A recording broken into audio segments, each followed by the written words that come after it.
ministry, either from preaching and speaking or from some of the books that he's written. But I thought, just as we begin, it'd be good to get to know him a bit better. Paul, thanks for coming up from Birmingham today to be with us. Great, yep, good. I started at 5 o'clock this morning, so it was beautiful.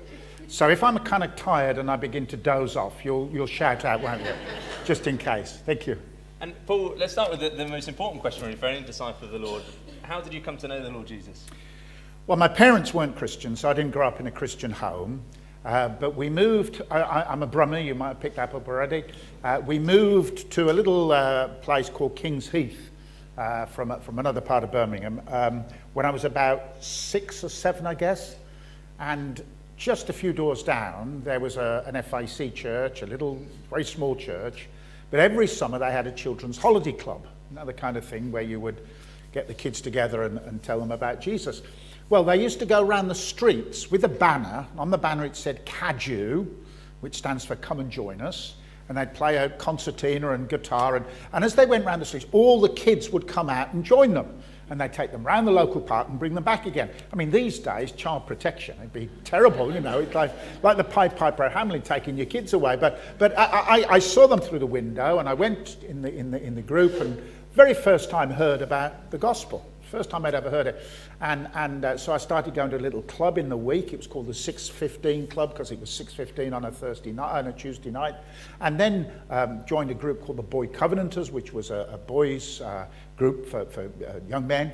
And on the camp, on the age of 11, for the very first time, I came to Christ. I can remember as distinctly as anything. For about 6 months, I'd been convicted of sin. You know, you think children can't be convicted of sin. I was. I felt how much I needed Christ, desperately needed the Lord Jesus. And on that Saturday night, we were there together in a big old church in Wales. And it's one of those wonderful churches that got pillars, you know what I mean? And if you're feeling tired, you just hide behind a pillar and no one can see you. So I hid behind this pillar because I was tired at the end of a Saturday, a long day of travel. But as he preached, God took hold of me. And he preached the cross. And I fled to the cross for salvation. And at the age of 11, if you'd said to me now, what you have to do is to go to China to be a missionary, I'd said, fine, whatever, because I love Jesus, because he's done everything for me. So that was a few years ago now.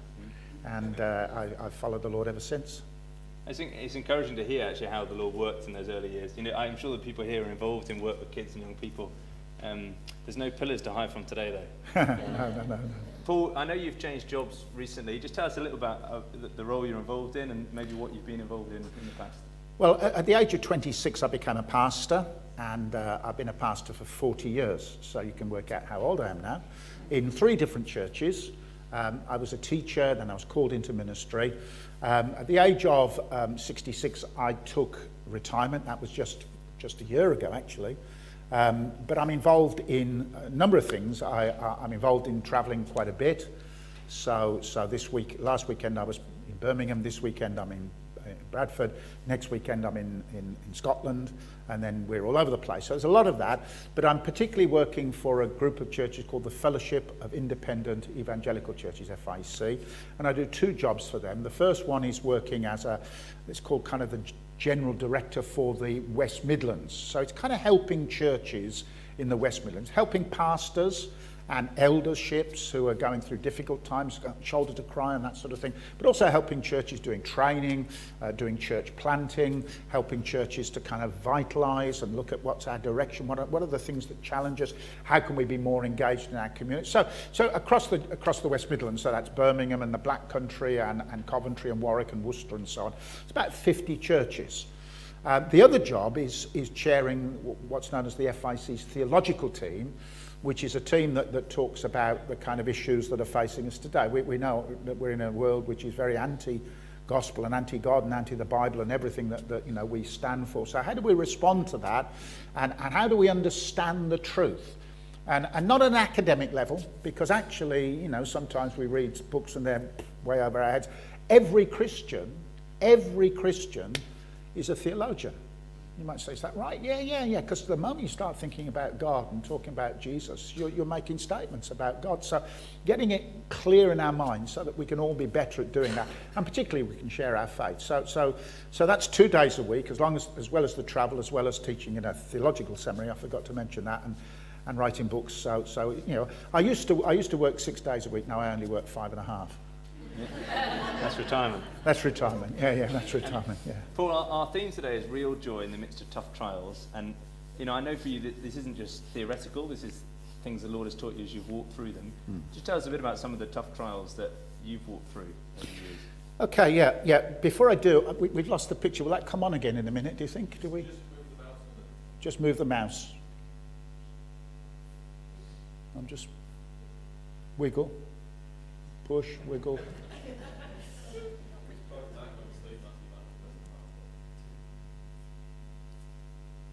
I think he's waking up. It's working. Oh yeah. Like I'm going to have to all of log us. in, aren't I, Dave? Okay, well, if you can concentrate on me and leave him to do all the technical stuff, or somebody to get the technical stuff. I've been married to Edri, my wife, for 44 years this year.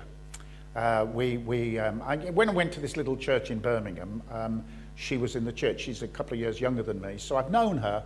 We're at the same junior school together and the same. She went to the girls' school, I went to the boys' school, but basically we've known one another forever. And and then we got married when we were in our early 20s, and we had 3 kids. I was called to ministry. I mean, life was just wonderful. I mean, we had our ups and downs like everybody does. So Edri's sister Lizzie had died with kidney failure in her 20s or early 30s. So that was heartbreaking. My dad died of cancer. Edri had 2-3 miscarriages. So life was tough, but it was kind of, well, the Lord is very good to us. And the Lord is very gracious to us. And the Lord has guided us in so many ways. And we're just so thrilled with our faith. And I couldn't imagine doing anything better than being a pastor. Well, Edri became pregnant with our 4th child, and suddenly she became really desperately ill. It started by being lack of balance. She was kind of swaying and this kind of thing. She couldn't stand up. She said, my head's full. And cut a long story short, she was admitted to hospital. She was 8 months pregnant. And she went to hospital, and first of all, ear, nose and throat, maybe it's the inner ear. And then they said, no, it's something serious. It's neurological. It's with the brain. The brain is...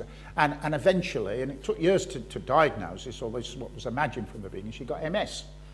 And she's never recovered. So our daughter celebrated her 30th birthday last year, and Edri's been in a wheelchair for 30 years. And that includes all sorts of things you can imagine. And because of her general health, she's been very poorly. Just one example, they discovered just a week ago that she's got a problem in the spine. So, I mean, the reason I left at 5 o'clock this morning was because I'd been up all night with her with pain. And this sounds like an exaggeration. Oh, you're sort of saying exaggerated. There's not been a night in the last 10 years that she hasn't woken with pain. And a good night is just one pain attack. So that's been tough, as you can imagine. And dealing with that and finding God's grace and God's help in that has been hard work for us. Now, having said that hasn't been the most difficult trial in our life. 5 years ago, our daughter, not the one that Edri was carrying, as our older daughter, had a baby, a little boy called Abe. And within a few weeks, he was discovered to be really, really seriously disabled. It was also a neurological condition.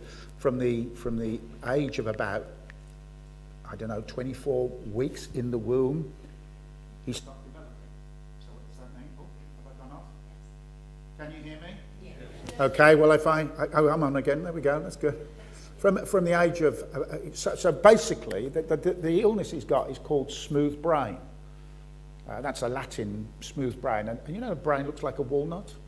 None of those folds in his brain. So he has none of the higher functions at all. He isn't able to do what a newborn baby can do. He's blind. He's now 5 years old. He's a beautiful little boy. Beautiful little boy. And yet, he's incapable of anything. His life expectancy the most is 10 years. So just before Christmas, he was in hospital. We thought that was the end. He pulled through, but he can't speak. He can't do anything. He can't walk. He's just like a newborn baby, but having less ability.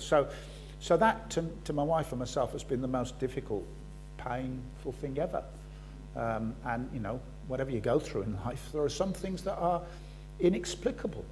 You can't explain them. You can't say, well, there's a reason for that, because we've seen things come out of it. We've seen all sorts of blessings flow from my wife's illness. I mean, being able to talk today with some reality comes out of that.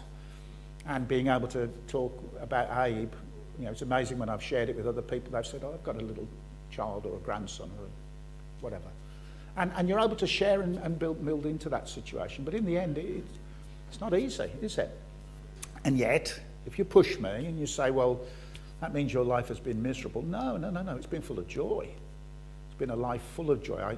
My wife and myself are very joyful people. We're temperamentally, she's very, very enthusiastic. I'm very doer. And, you know, I don't smile very much. But it's joy nonetheless. It's a different kind of joy, isn't it? Or expressed in a different way. So that's kind of, that's the story.